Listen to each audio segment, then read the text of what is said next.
Good afternoon. Welcome. We're going to go ahead and get started.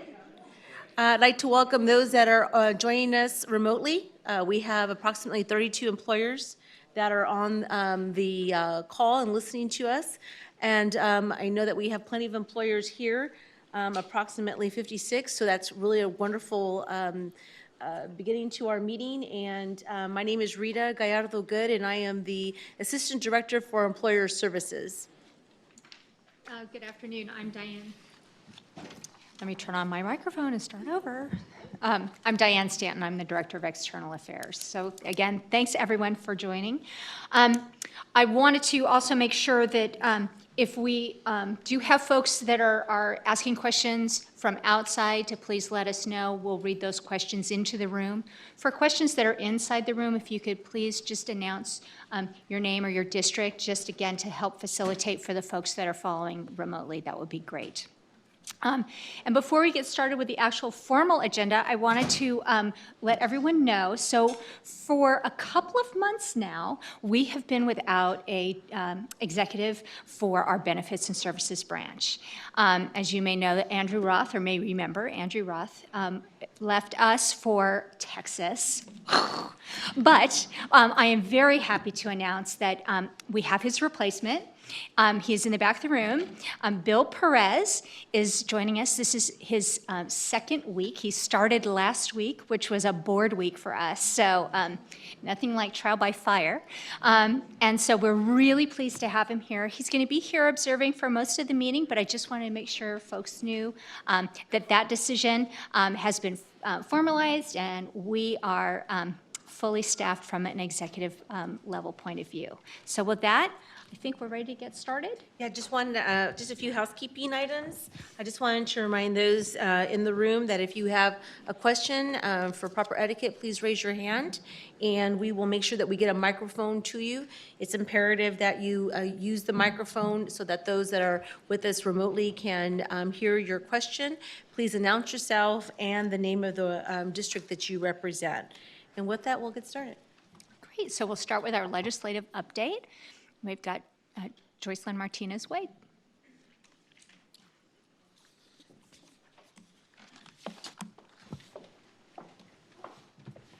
Good afternoon, everyone. Joycelyn Martinez Wade, Director of Governmental Relations. So I'm going to draw your attention to a few things you have in your packets to reference. A couple of my initial updates will be pretty short in nature, but you have a goldenrod matrix in the folder. And so that's the 2019 bills that we were tracking and had taken positions on. So I want to let you know that since our last meeting, AB 1320 was signed. That's divestment from Turkish investment vehicles, so not something that touches your everyday lives, but that did get signed. It is not going to affect, though, until sanctions that are specific to the Armenian genocide are passed by the federal government. So if you want to pay attention to what our investments are in or out of, that's what you're watching for on this one.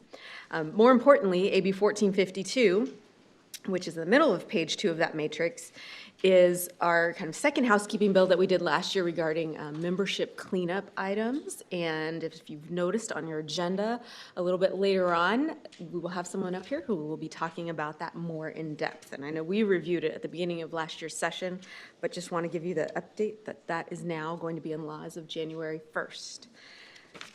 Kind of to backtrack, going to page 1, just a little update for you. AB 462 you see there, and it's regarding emerging manager reports, which again is more on the investment side of our house. But that is a vehicle that's sitting there, and if there's some agreement to move forward amongst different groups in the Education Coalition, that's a vehicle for a potential mandate for members of charter schools or teachers or administrators who are teaching at charter schools to be mandated into CalSTRS and CalPERS. There's also a piece on that potentially that in case we've seen situations where charter schools have gone under and we haven't had contributions from them, but there is some approach that they are looking at, maybe having it paid ahead, if you will, having some money held in case the charter school finds itself in that situation so that CalSTRS and CalPERS can be made whole. But just want to have you keep an eye on AB 462. It's a 2-year bill right now, but that would be the vehicle for that. It's already in the second house, so there's quite a bit of time to work on that policy issue.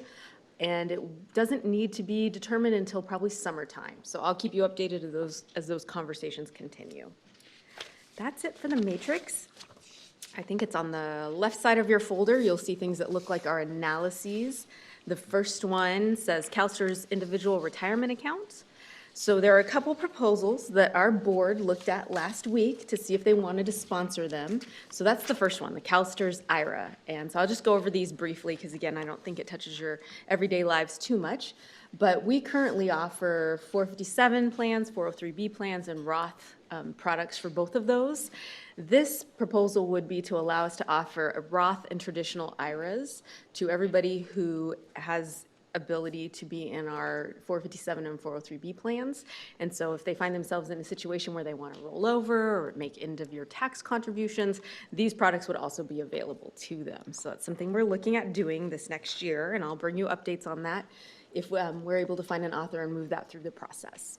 So that's one proposal. The second proposal you'll find there is, again, on the investment side, but it's regarding procurement and travel. And the gist of the proposal is to give our board authority over the procurement process for investment contracts with managers and advisors, and then over travel. So there are some prohibited states right now where we do have investments that we need to do our due diligence and oversight activities in. So we're looking for the board to be able to control travel to those states when necessary for our due diligence activities.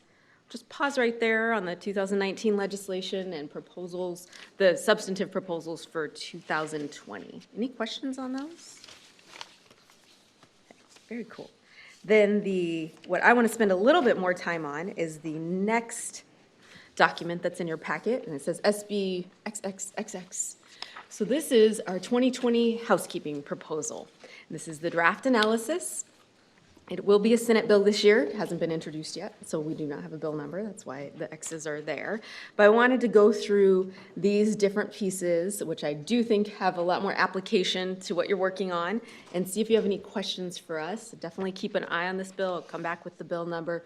But if you have questions, if anything's not clear, if the specific language, once you see it, seems like something's missing, we definitely want to know and take care of those early. So I'm just going to go ahead and start on page 1.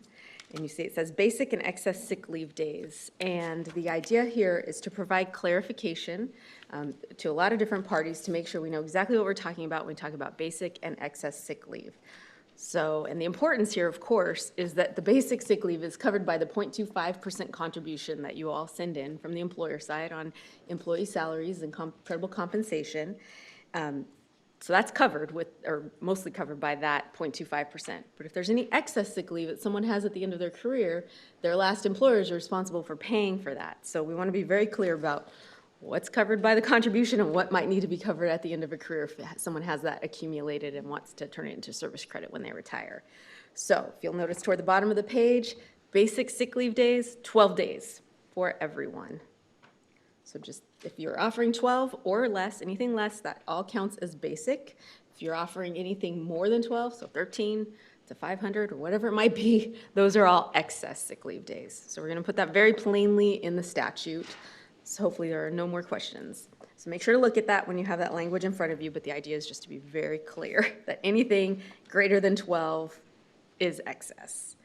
Another piece that we're providing here is that if a member does have sick leave that they've gotten in CalSTRS and they're getting that transition to service credit at the end of their career, they cannot also have that turn to service credit at another retirement system. So if they're retiring for both CalSTRS and CalPERS, they're getting service credit at CalSTRS for that sick leave.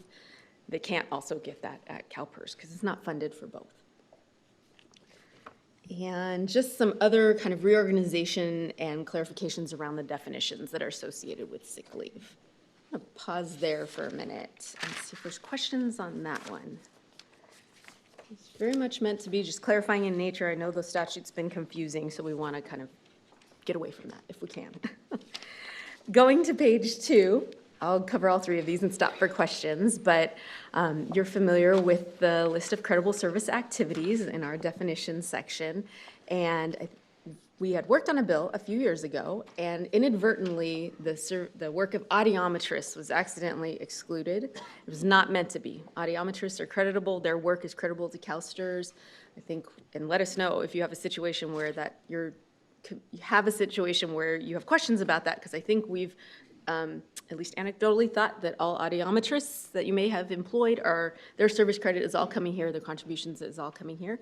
But this is to clarify that they're not licensed or credentialed by the Commission on Teacher Credentialing. Their licensing is required by the Department of Healthcare Services. So that was the glitch, is that we refer to CTC for most of our credentials and licenses, but they are licensed elsewhere. So we're clarifying that.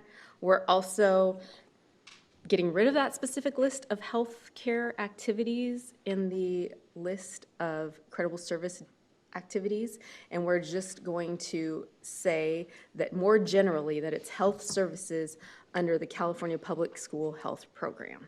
So we're not getting too specific on, right now it's audiologists, audiometrists, and it's got some of those specifics in there. So that's the second piece of the proposal. The third has to do with state employees. So right now, the way state employees are covered by CalSTRS is if they come from a school employer, they move to state service. They're the types of service that are listed in the statute. They can elect to remain in CalSTRS. They make that CalSTRS election. So we want to be clear that that's the way as a state employee, you're going to be a CalSTRS member. It's if you start working for the state initially and you're not able to make that PERS election because it's your first job, that's CalPERS covered service. So we are making that more clear in our statutes.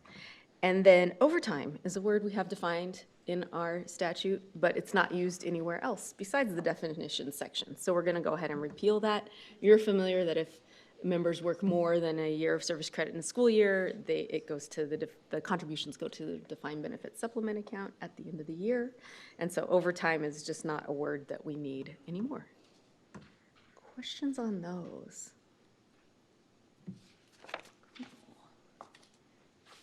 Awesome. On page 3, retirement system election forms. So PERS elections. Right now, you may know if you have someone who was a teacher is moving to a generally CalPERS covered position, but they elect CalSTRS. The law right now requires you submit that form to both CalSTRS and CalPERS. And we're seeing that CalPERS doesn't have a necessity for that form. So we're changing the law, so you just send that form to us, that they elected CalSTRS for that position, and then also retain a copy so that you can make sure if we have questions or you have questions that you have something on record that they elected CalSTRS for that position that's covered by another system. Next, on the elected officer clarification, this is for folks who are in elected positions for their unions, and we actually don't run into this too much. Most people are on, oh my goodness, what's the term? I'm forgetting now. So they're not on compensated leaves of absence. They're often on, they are considered still teaching, but they just take time and go to do their union duties. But if they are on a compensated leave of absence, it is possible that the contribution rate for employers is higher. Release time, that's what I'm saying. Most, I think, union officials that work for you are on release time if they go to do that work, but there are some people who are on compensated leaves of absence.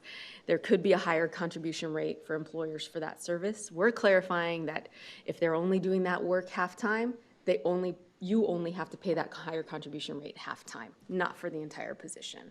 So we're making that clear, and these members get all of the benefits associated with that work as if they were teaching at that point in time. The law currently only mentions service credit, so we're making it clear that all benefits go to them if they are in this compensated leave of absence and contributions are paid.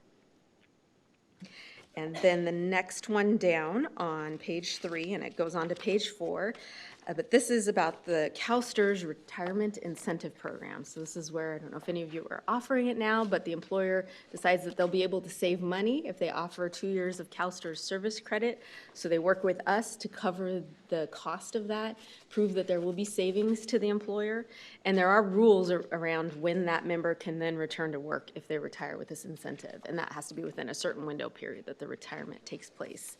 And right now, the law says that if they return to any job with the employer that offered it, so it's classified, even though there's restrictions around that in the law, but classified, substitute, any kind of job with the district, they actually, for 5 years after retiring, they lose that incentive. So something to be very careful about if you're talking to your retirees about returning to work, and you were offering that incentive. But what we're seeing and what we think the intent of the law was to make sure that those people didn't come back because of the savings associated with them retiring, or didn't come back for 5 years, is what the law says. So we're looking at also including work as an independent contractor that's hired by the district that offered the incentive, or work for a third-party employer that then is hired by the district.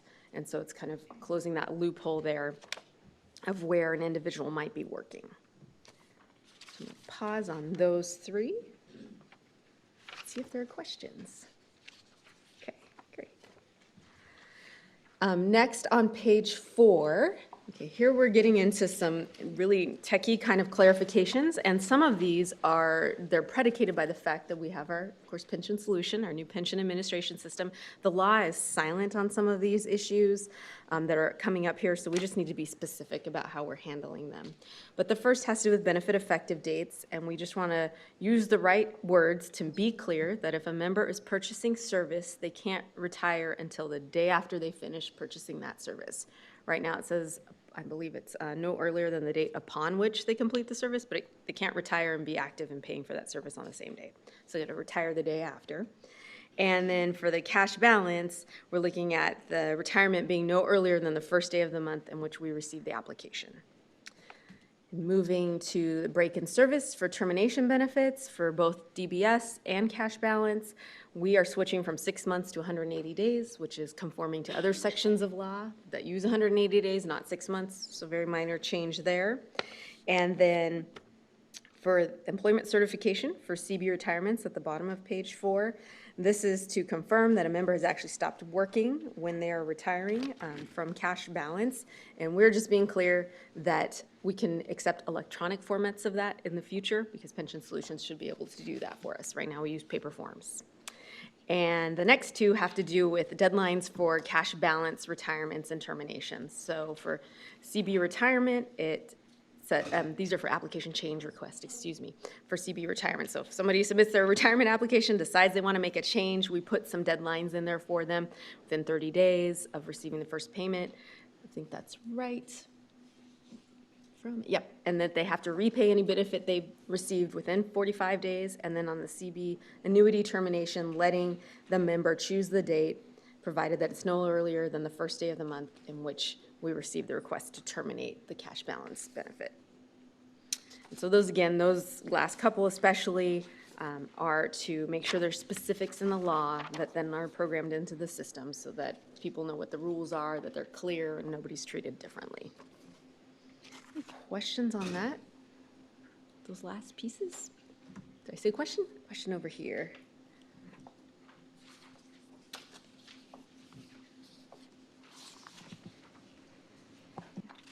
I had a question back on page 2 where we were discussing the audiometrists and where the change in the credible comp regs excluded them in 15.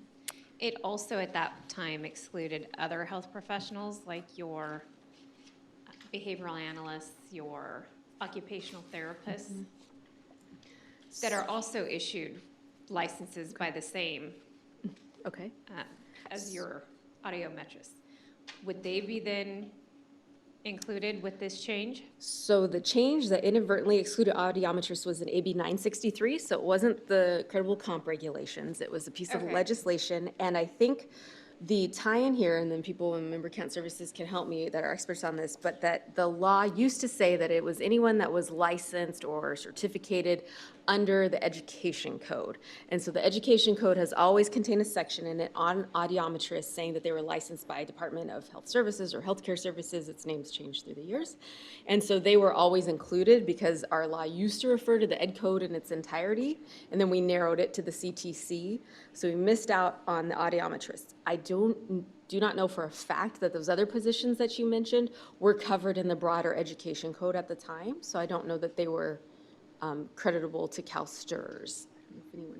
So I don't believe so. I'm getting a shake of the head. So they, although are required to be licensed, it wasn't included in the broader education code, so they weren't creditable when before AB 963 went through or after. Does that make sense? I can go through it again, too. Okay. Yeah, so the education code covered, of course, through the CTC, several positions, doctors, nurses, counselors, teachers, librarians, administrators. And so that, of course, was included within the broader education code, and so were audiometrists getting licensed by Healthcare Services, but others of those positions weren't included in the statute. So they weren't included before AB 963 or after. Yes, there's a question up here and one back there, but just going to the back row. Thank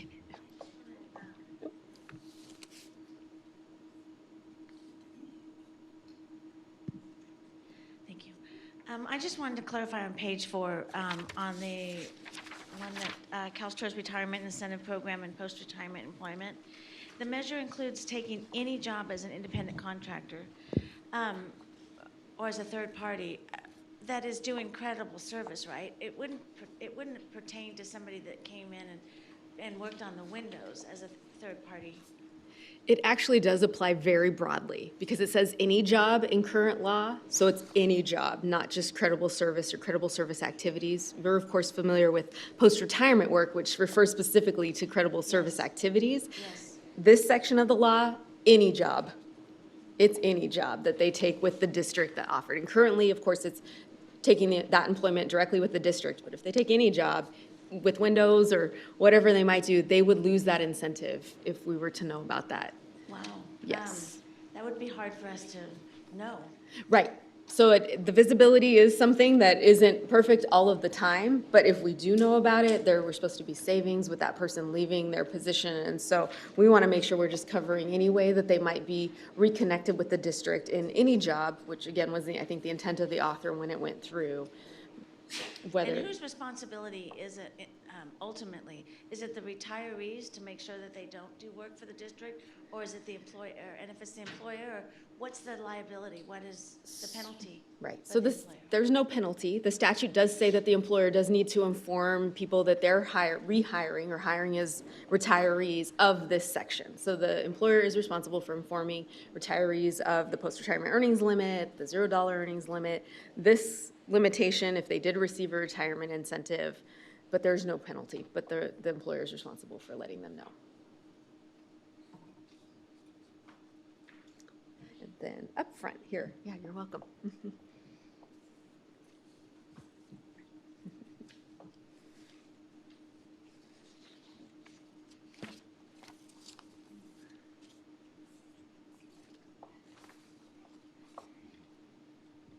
Veena from Orange County.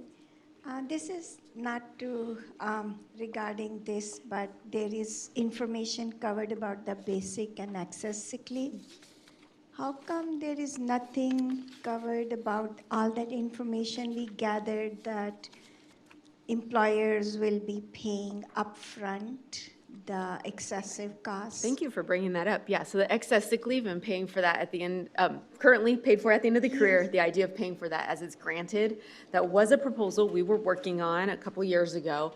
And right now, there are costs to that with the new system and that sort of effort. And so it's not something we're pursuing at this time. I know it's something that people were looking forward to because then the employer that was responsible for granting it was also responsible for paying for it.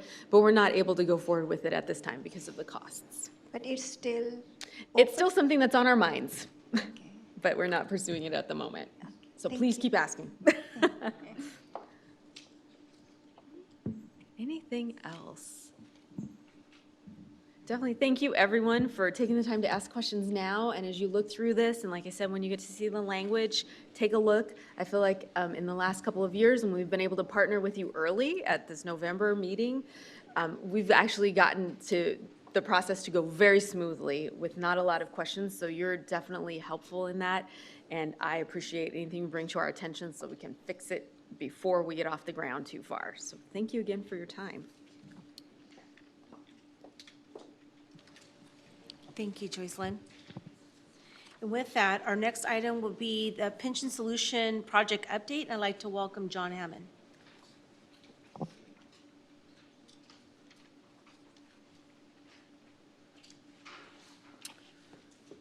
Thank you, and good afternoon. Oh, I'm sorry, wrong one. Yes, there we go.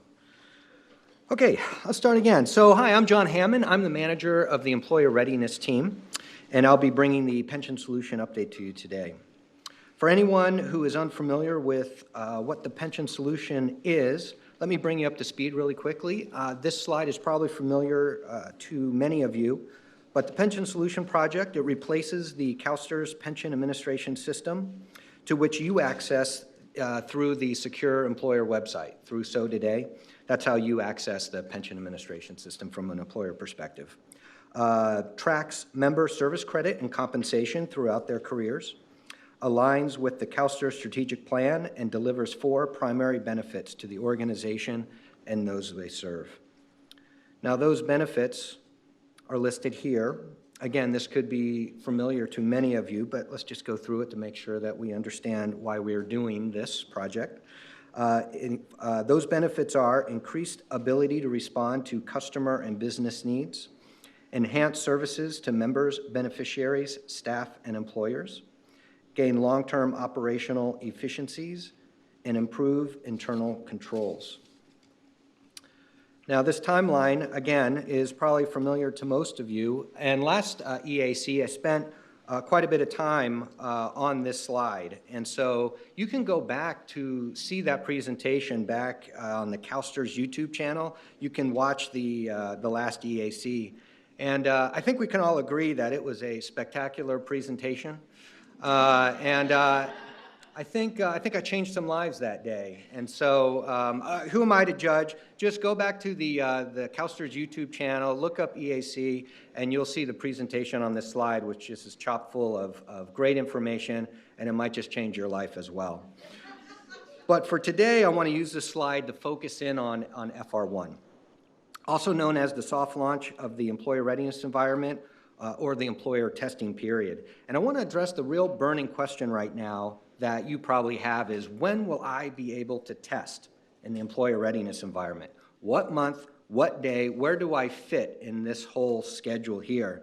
And as it turns out, we're wondering that too, because you have to tell us what that is, when that is. So the employee readiness environment, my team is coordinating testing with all the employer report sources. And before each report source begins testing, we would like to have a readiness visit with you.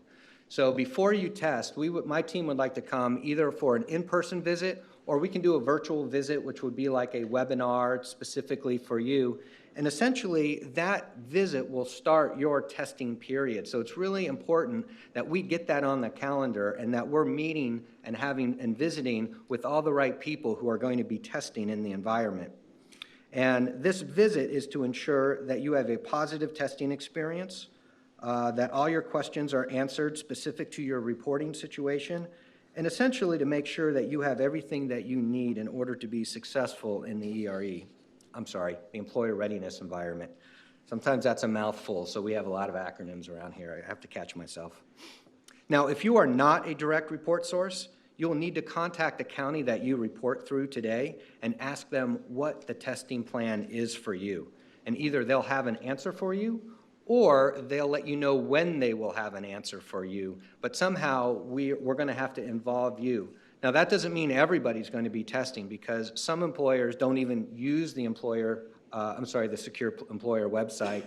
Some employers upload partial files. Some employers have a read-only access into that environment. So we'll have to work with all the counties in order to figure out what kind of testing scope you should use, all right? So that's just a conversation, and that's what the part of the visit is about, is so that we can have this conversation with you so we can make sure that you are testing appropriately.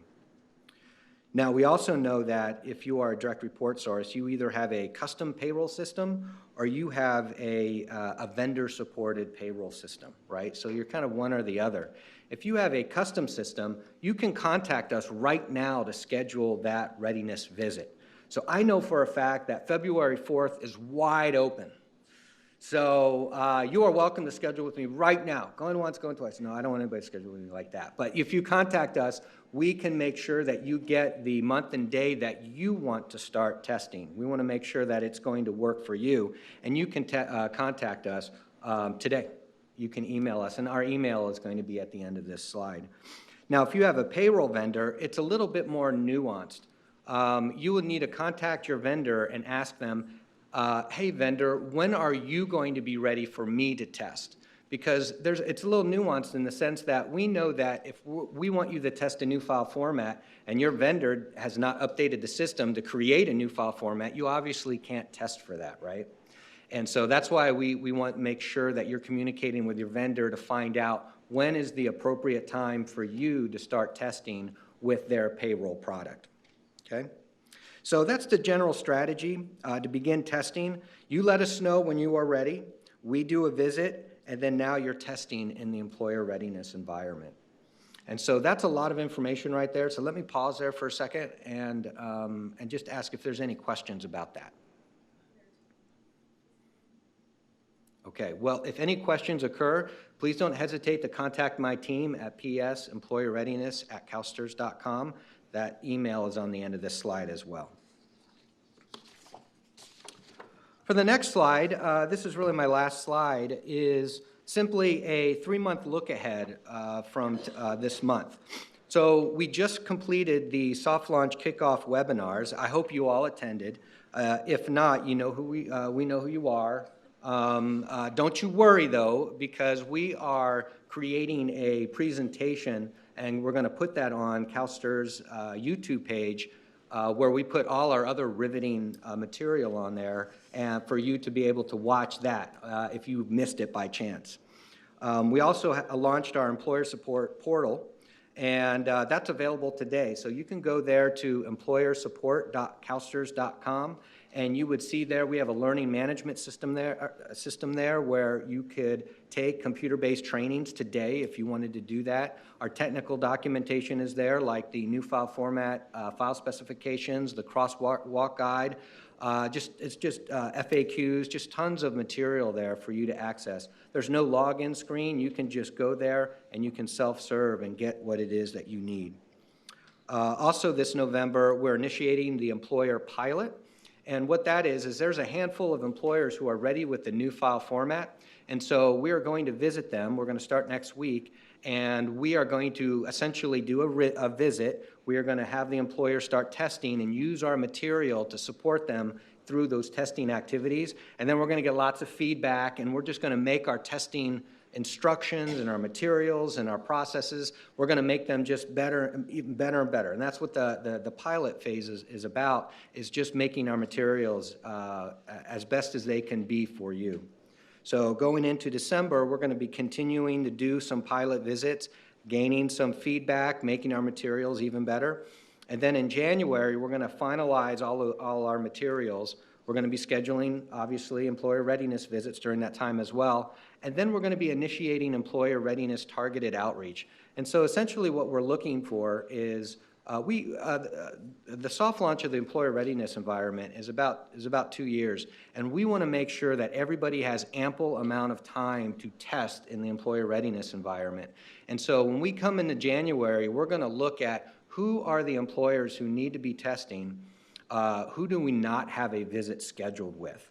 And then we're going to have some targeted outreach, and it might be you if you don't have a visit scheduled yet. And we're just going to say, hey, let's work together at finding the right time so that we can lock you in on the appropriate date and sign off on it and get travel plans in order and make sure that happens. And that's just so that we can make sure, again, that everybody has enough time to test in this environment before FR2, which is fall of 2021. So that is it for my presentation. This last slide here is our employer support portal. Again, the portal is to support you, employers, as you test and use the employer readiness environment and get ready for the functional rollout 2 when we implement the new SO, the new pension administration system. And then our email is here. Again, when you are ready to schedule that visit and start testing, please contact us at this email here. If you're in the portal and you have a bunch of questions, you can contact your employer services representative. They are trained to help you in the learning management system and the technical documents and the portal, and they can help you. So you can contact your employer services representative for those type of questions. But when it comes to scheduling a visit, contact my team, and we'll work together with you about finding that right date for you. And if you have any questions regarding the visit, this is that email. So, any questions? Yep, here it comes. Hi, John. Yes. Sherry Hansen from Sacramento COE. We were listening to your wonderful webinar. I believe It's fantastic, yesterday. wasn't it? Yes, it was Yes. fascinating. And there was one concern we had. Yeah. You had, in the webinar, it seemed to say that we could not begin testing unless all of our districts, which are like offline districts, are ready to test. That's on, that's not exactly right. You can start Okay. testing now. Well, as long as your vendor's Well, ready. my concern is that we work with Harris. Oh, yeah. And we're QSS, and we're supposed to be one of the beta testers for them. And a lot of our districts, a lot of our large districts also use Harris. The software really won't be released to them until we've beta tested it. Okay. So here's the schedule right here. This is how I'm going to answer this question. We can go offline if we need to as well. Okay. That final validation period there in FR1, at that point in time is where we would like you to test a production level file. And that means reporting for all your report units that you report through. And that's when that happens. That is when that's the production level.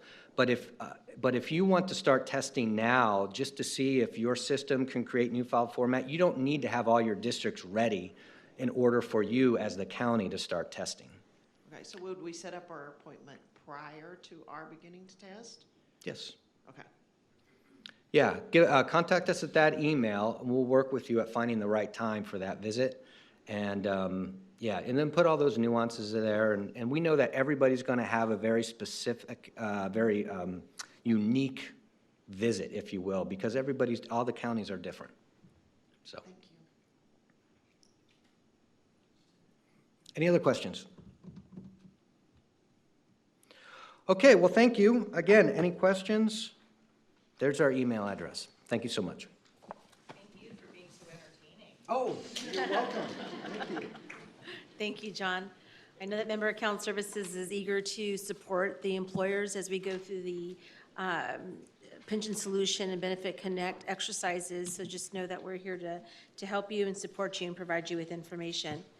And now I'd like to welcome Mia from our Training and Development team. She's here to provide an overview on the membership cleanup, credible compensation cleanup, and charter school requirements. Welcome, Mia. Good afternoon, everyone. All right. So, as Rita has mentioned, my name is Mia, and I'm a trainer on the Training and Development team here at CalSTRS. You may recognize me or my voice from previous employer trainings. Today, I will be covering some of the legislative updates to the Education Code that you will continue to see in updated employer training materials. I want to make sure that we get through all of the material that I have for you today, and I want to be respectful of the time for the people who are presenting after me. So there's a possibility that we may need to limit questions, and if we do, I will be around after the end of EAC to answer questions, and you can always send questions into employerhelp@calstrs.com, and they will be happy to assist you as well. And then I just want to remind you all that when you are asking a question, if you could please state your name and the employer you are representing. It is very helpful for me when answering your questions. All right. So today we're going to start with AB 1452 and the membership cleanup.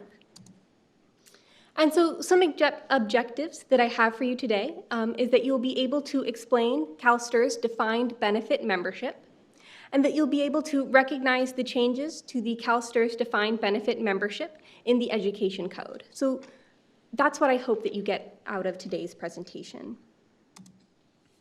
So who is a CalSTRS member? A CalSTRS member is employed by an employer. They perform creditable service, and they will either mandate into membership or permissively elect. And once those three criteria are met, that is how we get a CalSTRS member. So let's start this presentation talking about the defined benefit membership for the County Office of Education's, the pre-K through 12 districts, and our charter schools. So for mandating into defined benefit membership, the first that I always think of is the full-time contract, right? So that full-time, 100% contract person employed at your district or COE or charter school. And for them, membership begins the first day of employment. And we also like to mention that multiple part-time positions do not add up to a full-time position for mandatory membership. So if you have someone who's working in a 40% capacity and then two other positions that are in a 30% capacity each should equal 100%, but not for mandatory membership qualifications. So please keep that in mind. Then we have 50% or more of a full-time contract. This is being updated with the legislation. So December 31st of 2019 and prior, membership begins the first day of the following pay period. This is what you should be used to. So that's that 50% up to that 99.9% of a full-time contract. But effective January 1st of 2020, membership begins the first day of employment. Okay. And now we'll talk about the thresholds to mandate into defined benefit membership.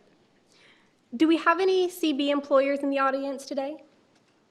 CB, yeah, all right. And so for those who are also watching live stream, for those CB employers, I'd like to remind you that these thresholds you are excluded from. So for CB employers, you do not have to count up to these thresholds. These are specifically for those DB membership. So for substitute positions, you must perform 100 days of creditable service for the same employer in the same fiscal year. And once you've hit that 100 days of creditable service, the employee's membership will begin the first day of the following pay period. So even if that employee hits that 100th day in June, so they did 99 days in May, they hit that 100th day in June, they will still become a member in July. That is the only time we'll cross that fiscal year to make that membership. All right. If they did 99 days by June, and then July they do one more day, that's the start of that new fiscal year, and that's when the count starts over.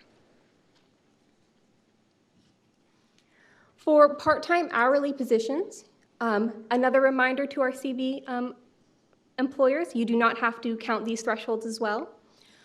For those part-time hourly positions, you must perform 60 hours of creditable service for the same employer in a single pay period. And once that 60-hour threshold is met, employees' membership will begin the first day of the following pay period.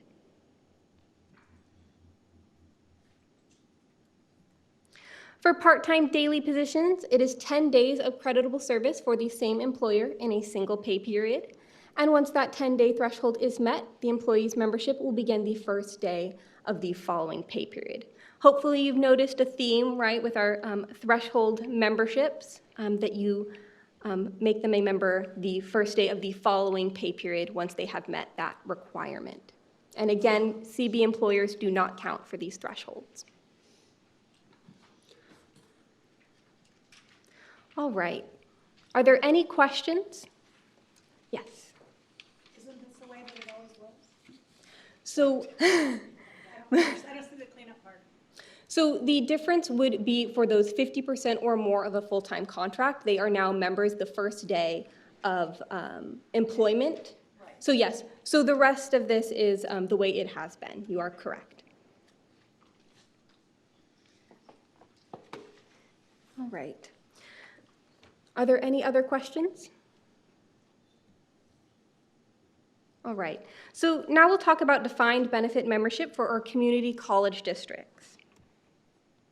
For our non-temporary positions, December 31st of 2019 and prior, if you are hired in a non-temporary position, membership begins the first day of the following pay period. But effective January 1st of 2020, membership begins the first day of employment. For those hired in a temporary capacity, and an employee who accepts a position under the 87,000 series of the Education Code, they are excluded from mandatory membership. Of course, while they're employed to perform creditable service, they can always permissively elect membership. They will just never mandate. All right. Are there any questions about the community college districts? All right.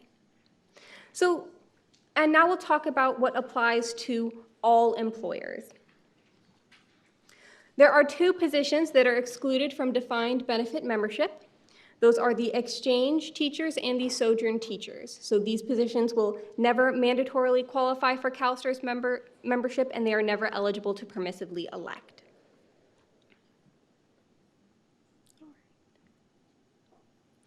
Non-members can permissively elect membership at any time while employed to perform creditable service.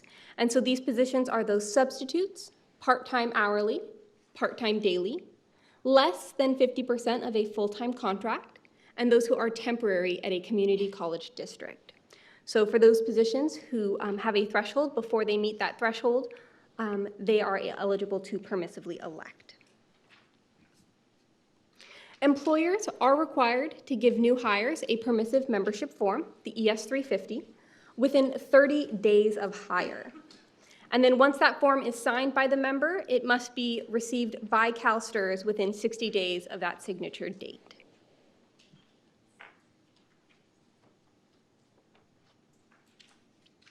So the employee is eligible to elect a membership date that is no earlier than the first day of the pay period in which the election is made, or the date of hire, whichever is later.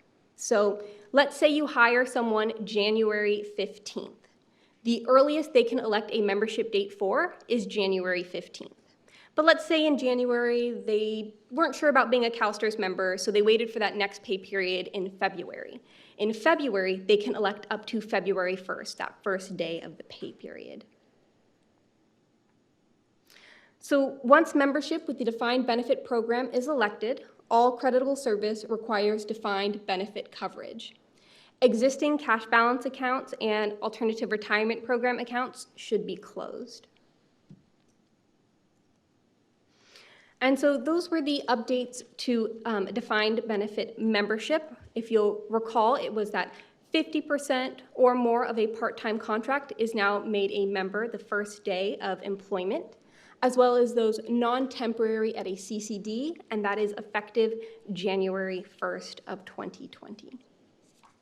What questions do you have about defined benefit membership?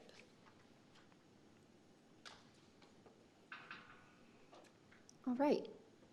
So now we're going to talk about AB 644 and the creditable compensation cleanup.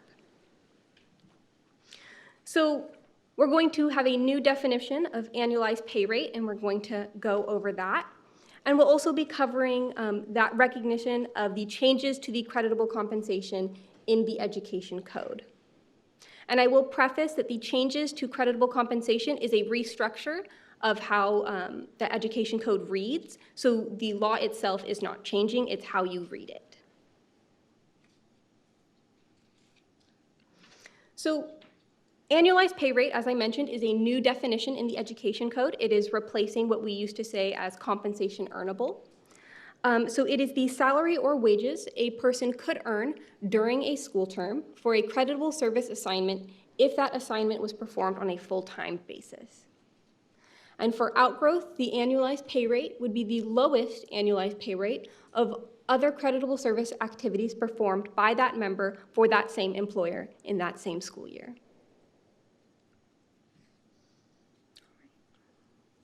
Are there any questions about annualized pay rates?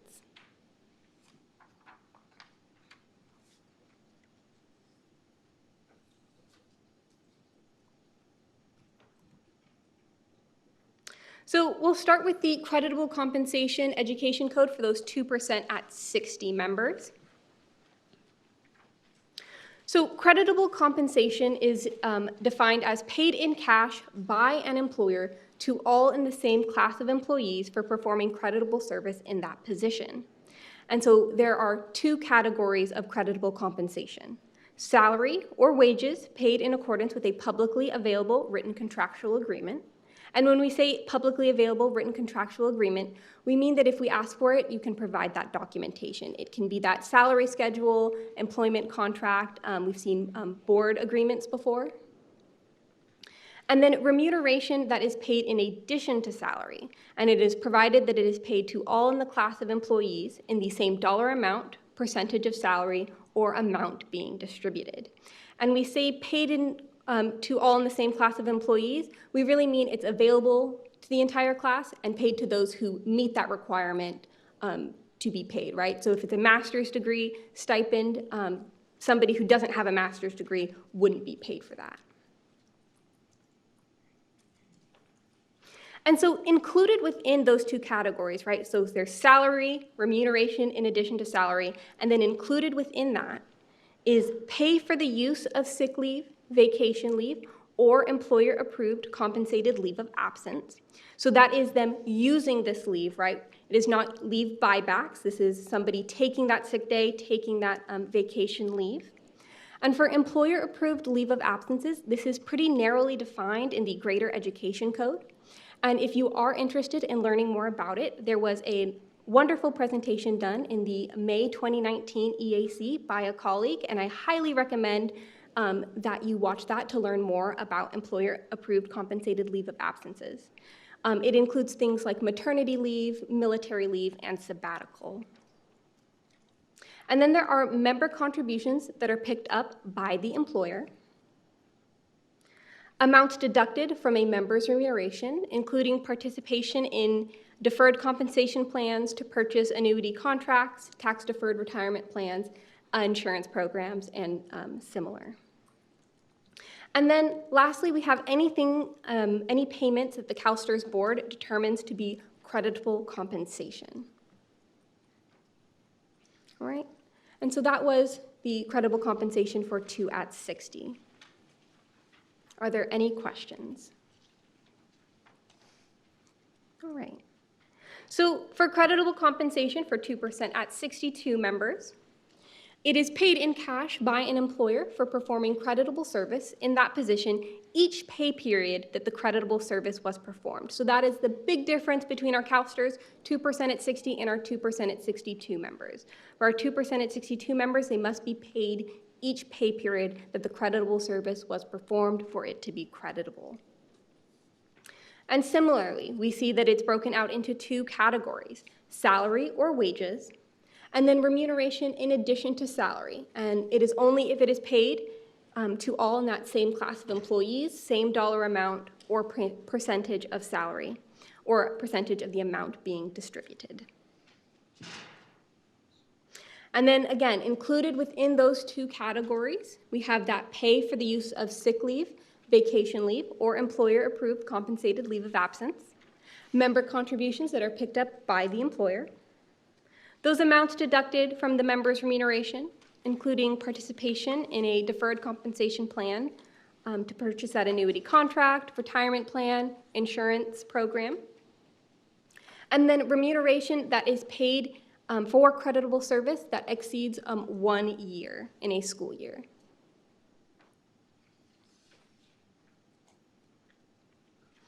All right, so that was the creditable compensation updates. As a reminder, it is a restructure, and then we added that new definition of annualized pay rate. So hopefully, if you go back, you open your law book or look at it online, the Creditable Compensation Education Code should read a lot more clearly for you. Are there any questions before I continue? Yes. Oh, get a microphone.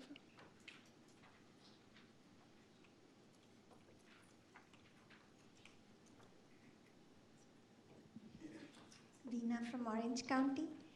The annualized pay rates, even though it's all cleanup and everything, but the reporting will not be till the new system is in place, right? Of annualized pay rates. If I could get the legislative specialist or pension solution to confirm. When are we supposed to report the annualized pay rates? So the annualized pay rate would not be reported until the new system is the question.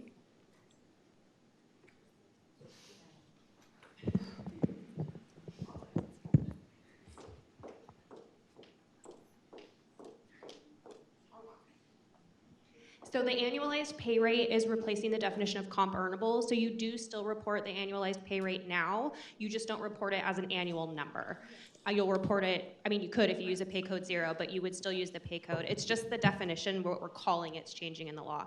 The new system, you'll use an annual number to report pay rate. You won't be able to report monthly or hourly figures. But right now, we are still going to be monthly hours. You can continue to report however you're currently reporting. We're just changing the name of what we call it in the law.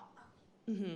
But what you're reporting, even though it's a monthly figure, when it's combined with the pay code, that's going to be referenced as an annualized pay rate when we talk about it in like a legal context with you. So can we keep the same rate even with the new system? No, in the new system, you need to report an annualized number. Nice try. John's here. I'm not falling for that one. Does that answer your question, Vina? Okay. All right, thank you, Vina. There's some other questions. Hi, Teresa Cooper, Stanislaus County. Yes.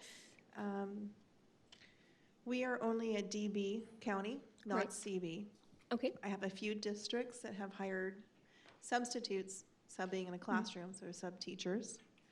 And they have CB membership from other counties or what have you.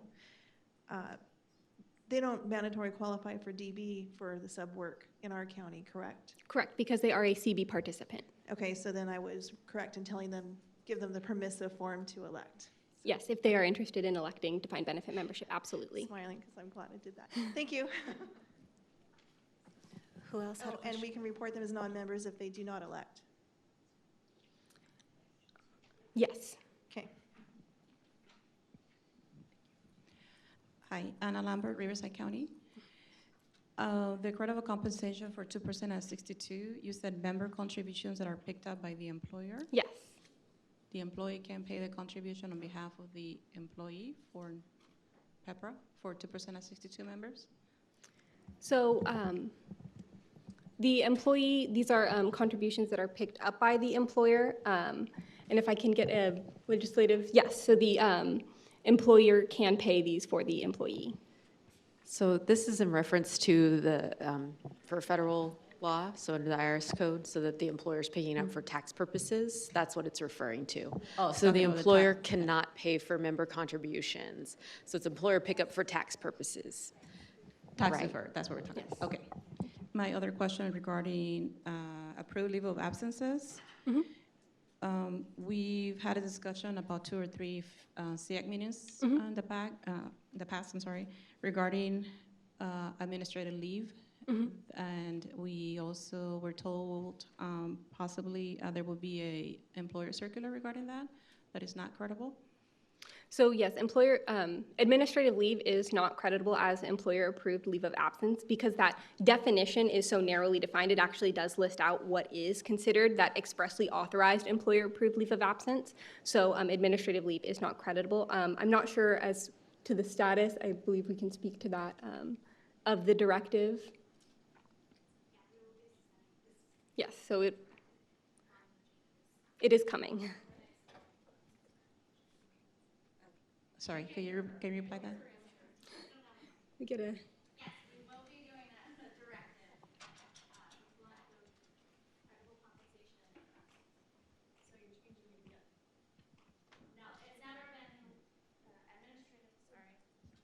Administrative leave has never been creditable. It's not expressly authorized in the education code. So there is a catch-all where if something is not expressly authorized as an employer-approved leave of absence in the education code, then you can use this catch-all section to give someone an administrative leave or whatever you want to call it, but that is not expressly authorized in the education code, and so it's not creditable.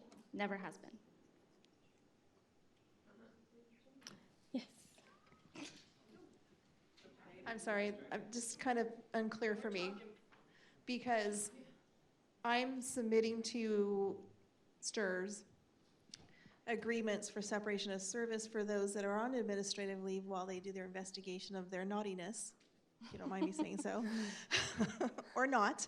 And I have been instructed to report up to the agreement date, because then they decided they're not going to employ this person after a certain date. So they were credible and reportable up to the date of the agreement in one case, and anything that was paid after that date for the settlement pay was not. So I'm a little confused on this administrative leave stating that it's not credible now.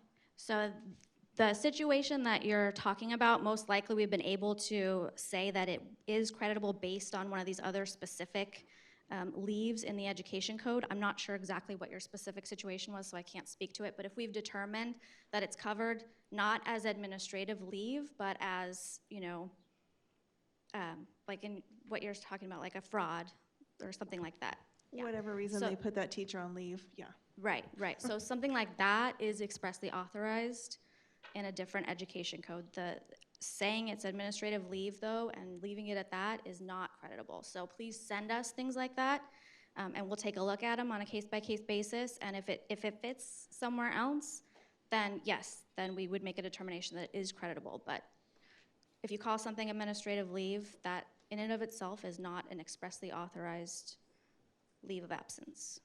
Does that clarify, maybe? A little. Okay. It's new verbiage for me. I'm not sure about everybody else, but thank you. Okay.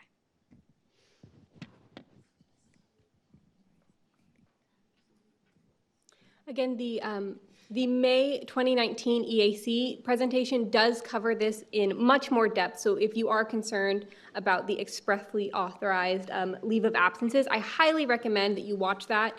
And if you have questions after, please send them to employerhelp@calstrs.com. We are more than happy to answer those questions as needed. Expressly authorized leave of absence.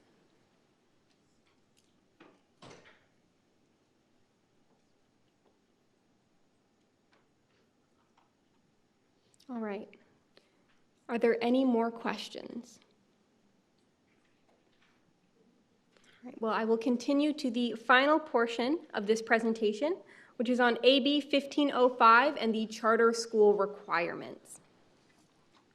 So our objective for this portion of the presentation is that you are able to identify the changes to the charter school minimum requirements for creditable service. So the minimum requirements for creditable service at charter schools is not changing in our portion of the education code. So they still must be under an approved charter and be eligible to receive state apportionment, and then also elect CalSTRS coverage. But in the greater education code, we are seeing a change in those CTC requirements. So for June 30th, 2020 and prior, college preparatory and core teachers are subject to that CTC requirement the same way that a pre-K through 12 district would be subject to. Non-core, non-college preparatory teachers and non-teaching positions are not subject to the CTC requirements. Effective July 1st of 2020, teachers in totality are subject to the CTC requirements, and non-teaching positions are still flexible and are not subject to those CTC requirements.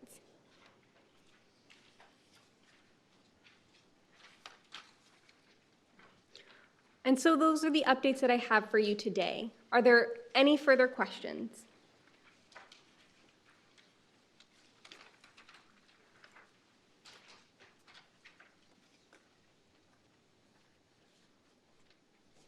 All right. If you do have questions later on, I will be here after EAC, and we also have the employerhelp@calstrs.com, which can also answer your questions. Thank you so much for having me. Thank you, Mia.